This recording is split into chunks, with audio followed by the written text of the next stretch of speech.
House to Home, brought to you by Remax Diamond Realty. All right, everybody, this is House to Home, and Liz and Gina are here, and we are going to start this show with a little bit of a follow-up, Liz, because we got a lot of really positive feedback from a discussion that you and I had last week about what happens when couples divorce, and then who's responsible for the mortgage. Somebody was asking on Facebook, and they say, now that same-sex marriage is legal, is there any distinction between traditional marriages and same-sex marriages? No, right? In relationship to real estate. So when people come to us and they want us to sell their property, I mean, the basic question is whose names are on the title, which is critical, and was there something in their separation that says one person has the right to the property? So documentation is critical when we do real estate. So I want to bring it back to that. Gina and I were just having that discussion that whenever we sell property, we have to make sure the right person is listed, the right person to sign the documentation. But in terms of responsibility, yes, if both names are on there, regardless of the sex or regardless of the partnership, they're both responsible, you know, for signing on our set of documents at least. All right, very good. Well, people out there on Facebook, I hope you got the answers you were looking for. Thanks for giving us feedback. Now, Gina, it's interesting we're talking about selling real estate because the legitimacy of the deals that are out there, as I understand it, you guys have actually noticed that there's some maybe scamming going on right now or bogus listings online? Well, the calls that we've received are mostly calls that Craigslist is generating. If the customer is lucky enough to drive by the property and see a real estate sign, like this is what happened to me 2 weeks ago.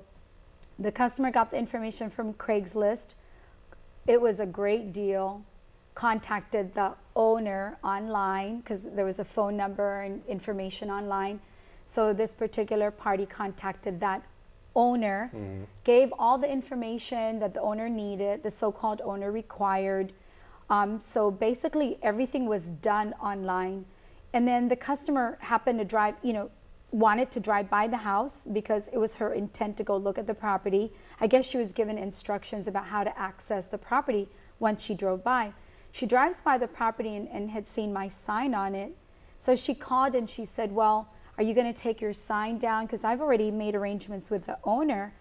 And I said, well, I'm not taking my signs down because the owner hasn't asked me to. So she said, well, who is the owner? And I'm really upfront. You ask me a question, I'm going to give you the answer. I don't have any reason. I don't have any reason to hold it back. So I said, hey, here's the owner's name. Is that the person you spoke to? I've been doing this show for 4 years with you now, and you've always been a straight shooter.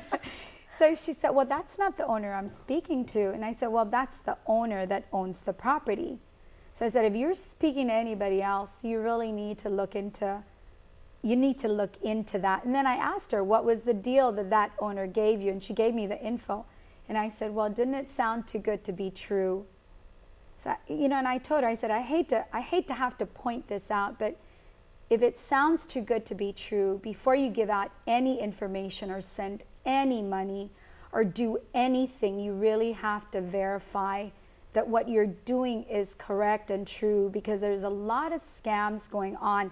And I'm only saying Craigslist because that's where I've gotten most of my complaints from. Customers who are dealing with somebody on Craigslist and call me and say, why is your sign there? Or why can't I get into the property with a key that I have? So I like the word that you used, and Liz, jump in here if you can. How do we as consumers, the onus of responsibility ultimately is on us before we start working with you guys as realtors, right. But how do we verify the legitimacy of a deal potentially? Well, I would recommend you contact the realtor whose name is on there and just say, I'm just checking on this property because I've gotten a different set of information regarding pricing. I got a call, same as Gina, just 2 days ago, and they were asking strange questions like who's the owner and what's the price. And when I told them it was, $24.50, their comment was, well, who's the owner? And it didn't. Then it started to click, something's wrong. So I went on to Craigslist. I checked, and I go, wait a minute, this is the property, and it's listed for $750. Now just imagine, $750, $24.50. There's a disconnect there somewhere. So of course I filed a complaint with Craigslist. But seriously, the community has to call. You cannot take anything online for what it's worth, because it's incorrect.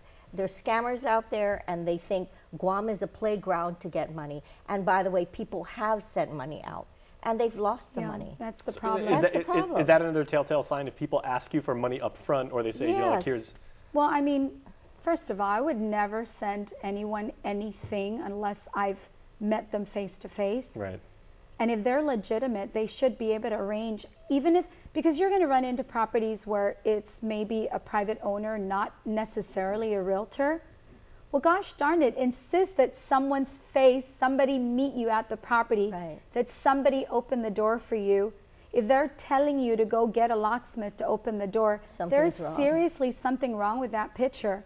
There's nobody that owns real estate on Guam that doesn't have a family member somewhere that can help them Exactly. out.